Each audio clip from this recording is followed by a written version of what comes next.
I'm Dave Kuhle, Republican candidate for the 49th Assembly, and I paid for this message. 1 month ago, WGLR Radio offered 1 hour of free airtime for a debate between the candidates for the 49th Assembly. Dave Kuhle immediately accepted, but his opponent, Travis Tranel, refused to participate in the debate.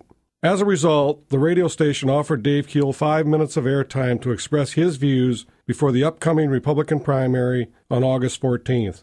I have with me Republican Dave Kuhle, 58 years old, from Hazel Green. Dave, tell us about your background. I grew up on a farm, graduated from college, and started farming as a hired man on a large farm in Illinois. After Lois and I married, we farmed on shares as tenant farmers until I was 34, when we moved to our farm in Hazel Green. We fixed it up, raised our 6 kids, they all finished college, and we were just blessed with our 8th grandchild this week. We retired from milking cows after 34 years, and now raise cattle and grain, and I'm a licensed home builder. Why are you running again? I'm more concerned than ever about the direction this country is headed. When I talk to people, what always strikes me is how hard they work and how much they're worried about being able to pass on their way of life to the next generation. My family's been here in southwest Wisconsin since 1828. This is my home, and I'm not going anywhere. We must get Wisconsin working again. What makes you think that the results will be any different this time? My opponent broke his campaign promises. Last year, 29 freshman Republicans were sent to Madison to balance the state budget. All of them stood strong and took the tough votes to pass the budget repair bill, except one, Travis Tranel.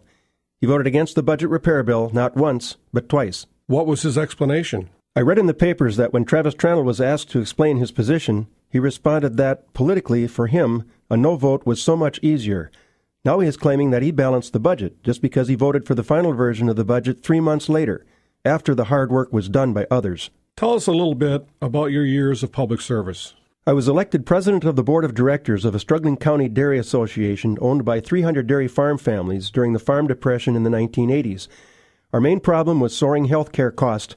We saved our farm co-op when we formed a partnership with other cooperatives and made health care more affordable for our employees. I served on the boards of directors for several other farm organizations over the years, and currently I'm in my 5th year on the board of Badgerland Financial, helping to lower interest rates for about 9,000 farmers in Wisconsin who are member owners of our farmer-owned cooperative bank. How many times were you elected to the Southwestern School Board? 4 times.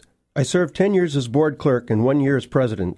During my 12 years on the board, we created a process where we set annual goals to improve student performance long before No Child Left Behind. And we started an annual evaluation of the school board's performance as well.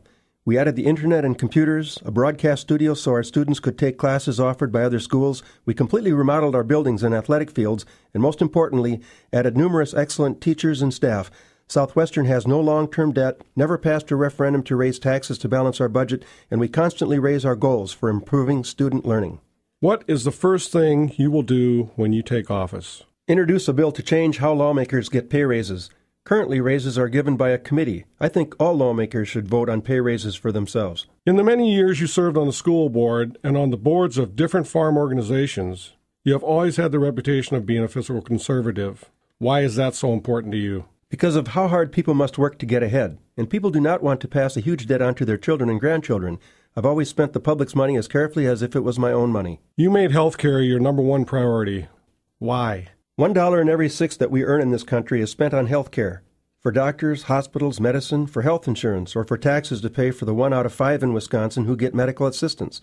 We will not get Wisconsin working again unless we fix health care, and it is the responsibility of the legislature to do that. Doctors and nurses tell me they want to treat patients, not spend all their time doing paperwork. Imagine how much more affordable health care could be if we reformed our liability laws and made sure that people get early treatment for their illnesses.